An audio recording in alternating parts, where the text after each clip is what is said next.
kakšne načine svetujete uporabnikom električne energije, da bi privarčevali na končnem mesečnem računu? Je več načinov, kako privarčevati na končnem mesečnem računu. Pri tem mora pa vsekakor uporabnik spremeniti svoje navade. Eden od takšnih načinov je, da poskuša porabo iz višje in dražje tarife spremeniti v porabo v nižji in cenejši tarifi, ki je med vikendi in po 10. uri zvečer do 6. ure zjutraj. Druga način je, da spremlja, svojo moč, se pravi, kakšno ima maksimalno inštalirano moč. Tukaj lahko recimo privarčuje tudi do 100 evrov na leto, če ima preveliko moč inštalirano. Prej smo pa recimo ob spremembi z višjo, nižjo tarifo lahko uporabnik tudi do 50 evrov recimo na leto privarčuje. Tretja stvar, da lahko malce pregleda svoje naprave in primerja, ali so res varčne ali so mogoče že potratne, z nekim merilnikom izmeri.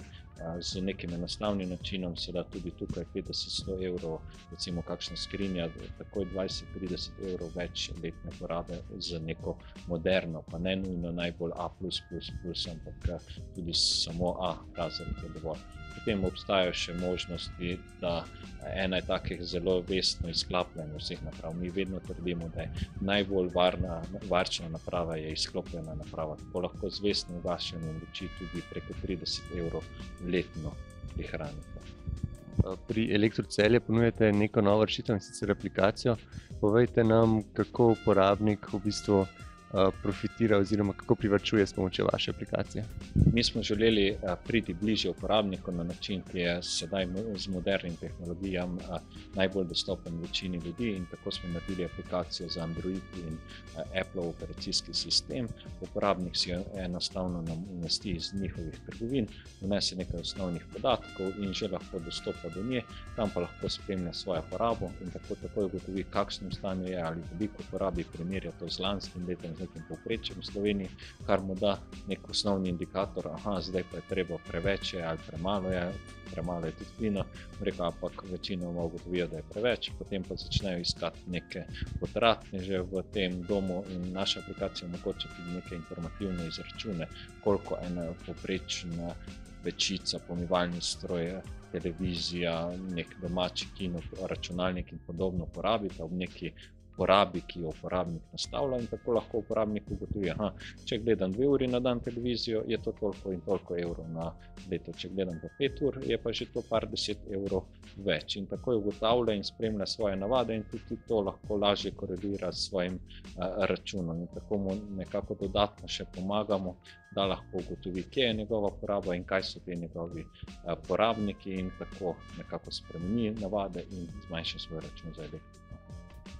Kako pa potem uporabnik, ko se enkrat odloči za uporabo te aplikacije, dejansko pridobi na času pri sporočanju njegove porabe?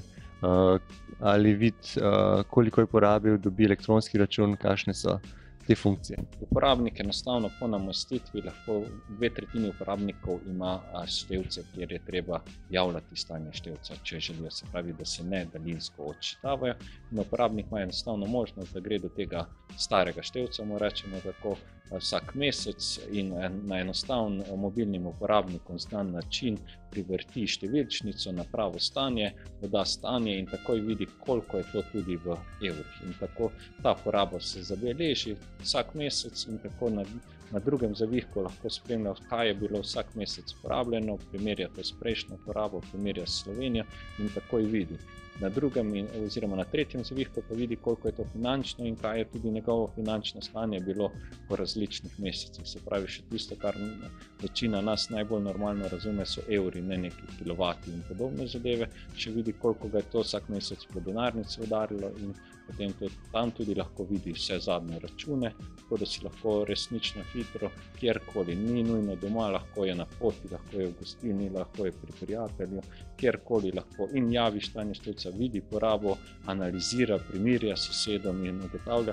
Skratka, tako kot že sama mobilna aplikacija pove, da si resnično mobilni, ne rabiš nobenih naprav dodatnih, ne rabiš biti prostorsko, internetno omejen ali kakorkoli. Mobilni telefon imaš vedno s sabo in vedno s sabo je tudi ta tvoja mobilna aplikacija in rešitev za zmanjšanje porabe oziroma spremljanje porabe. Kaj bi pa svetovali povprečnemu uporabniku energije, se pravi družini, na kaj naj pazi, ko izbira ponudnika električne energije?